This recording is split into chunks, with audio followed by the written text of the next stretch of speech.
एक छोटा सा गांव था, वहां पर एक आदमी पहाड़ पर पत्थर तोड़ने का काम करता था। उसको अपनी जिंदगी से कोई गिला शिकवा नहीं था।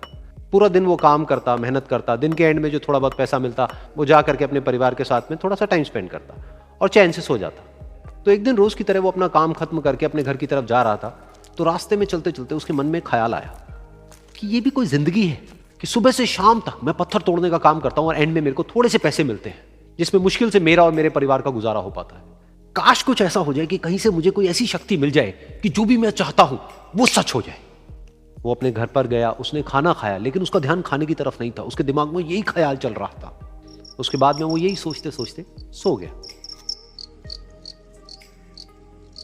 फिर नींद आने के कुछ देर बाद उसको एक सपना आया। सपने में उसने देखा कि रोज की तरह वो अपना काम खत्म करके अपने घर लौट रहा था। रास्ते में उसने एक बहुत ही बड़ा घर देखा और उसके मन में आया कि काश ये घर मेरा होता और मैं इसका मालिक होता। और उसके ये सोचते ही वो उस घर का मालिक बन गया। उसको यकीन ही नहीं हो रहा था कि जो उसने सोचा वो बन चुका है। लेकिन उसकी खुशी ज्यादा देर नहीं टिक पाई, क्योंकि उसको एकदम से एक शोर सुनाई दिया। उसने अपने घर के बाहर देखा कि एक बहुत बड़ी रैली निकल रही है, जिसमें बीचों बीच एक पॉलिटिशियन है जो ऐसे ऐसे हाथ हिला रहा है। और वहां पर जितने भी लोग खड़े थे सब उसके नाम के नारे लगा रहे थे, उसके आगे हाथ जोड़ करके खड़े थे, सब उसको देखने के लिए तड़प रहे थे। तब उसको यह एहसास हुआ कि मैं कितना छोटा हूं उसके आगे। और फिर उसके अंदर से एक ख्याल उठा कि काश मैं ये पॉलिटिशियन होता और मेरे पास भी इतनी ही पावर होती जितनी कि इसके पास में है। बस उसका इतना सा सोचने की देर थी, वो पॉलिटिशियन बन गया। उसकी खुशी का ठिकाना नहीं था, क्योंकि उसके आसपास में हजारों लोगों की भीड़ थी और सब उसको देखने के लिए तरस रहे थे, तड़प रहे थे। लेकिन उसकी ये खुशी भी ज्यादा देर नहीं टिक पाई। धूप बहुत ही तेज थी और उस पॉलिटिशियन को आदत नहीं थी इतनी गर्मी में रहने की। तो उस धूप की वजह से उसको चक्कर आ गए और वो बेहोश होकर के गिर गया।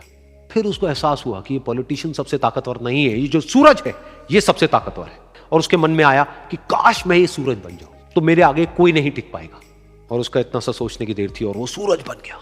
और वो खुशी से पागल हो गया, क्योंकि पूरी दुनिया को वो ही रोशन कर रहा था और पूरी दुनिया में ऐसा कोई नहीं था जो कि उसकी रोशनी को रोक सके। लेकिन उसकी ये खुशी भी ज्यादा देर टिक नहीं पाई, क्योंकि कुछ ही देर बाद आसमान में कुछ काले बादल आए जिन्होंने कि उस सूरज की रोशनी को रोक दिया। फिर उसको यह एहसास हुआ कि इस दुनिया में ऐसा भी कोई है जिसमें दम है उसकी रोशनी को रोकने का। और उसके मन में एक ख्याल उठा कि काश मैं वो बादल बन जाऊं। और वो बादल बन गया और आसमान में उड़ने लगा। उसको ऐसा लगा कि मैं आसमान में उड़ रहा हूं और अब मैं जहां चाहे वहां जा सकता हूं। लेकिन कुछ देर बाद वहां पर एक बहुत तेज हवा का झोंका आया जो कि उन बादलों को उड़ा करके ले गया। अब फिर उसे ये समझ आया कि ये जो बादल हैं वो सूरज की रोशनी को तो रोक सकते हैं, लेकिन हवा को नहीं रोक सकते। ये हवा उनको बहा करके ले जाती है।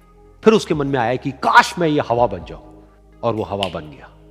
हवा बनने के बाद में उसको अपने अंदर एक अलग ही ऊर्जा का अनुभव हुआ। वो चाहे तो आराम से बहता और चाहे तो आंधी बन करके, तूफान बन करके, जिसको भी चाहे उड़ा करके ले जाता। उसको ये विश्वास होने ही लगा था कि इस दुनिया में सबसे ज्यादा शक्तिशाली मैं हूं। लेकिन तभी उसके सामने आया एक पहाड़। उसने अपनी पूरी ताकत लगा दी, लेकिन उस पहाड़ को वो इतना सा भी नहीं हिला पाया। तब उसको यह एहसास हुआ कि इस दुनिया में कोई है जो हवा से भी ज्यादा शक्तिशाली है, जिसमें दम है उस हवा को रोकने का। फिर उसके मन में आया कि काश मैं ये पहाड़ होता। और वो पहाड़ बन गया। लेकिन हर बार की तरह इस बार भी उसकी खुशी ज्यादा देर तक नहीं टिक पाई। उसको एक जानी पहचानी सी आवाज सुनाई दी और साथ ही साथ उसको दर्द होने लगा, जैसे कि कोई है जो उसको तोड़ रहा है, उसको मार रहा है। तो दर्द से वो चीखने लगा और उसके मन में आया कि काश मैं वो बन जाऊं क्योंकि इस पहाड़ को तोड़ने का दम रखता है।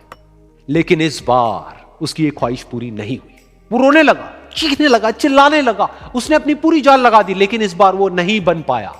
उसका दर्द बढ़ता ही चला जा रहा था और दर्द की वजह से एकदम से उसकी नींद खुली और सामने शीशा था। उसने शीशे में देखा और उसको समझ आया कि सपने में मैं वो क्यों नहीं बन पा रहा था जो मैं बनना चाहता था, क्योंकि असलियत में मैं वो ही हूं।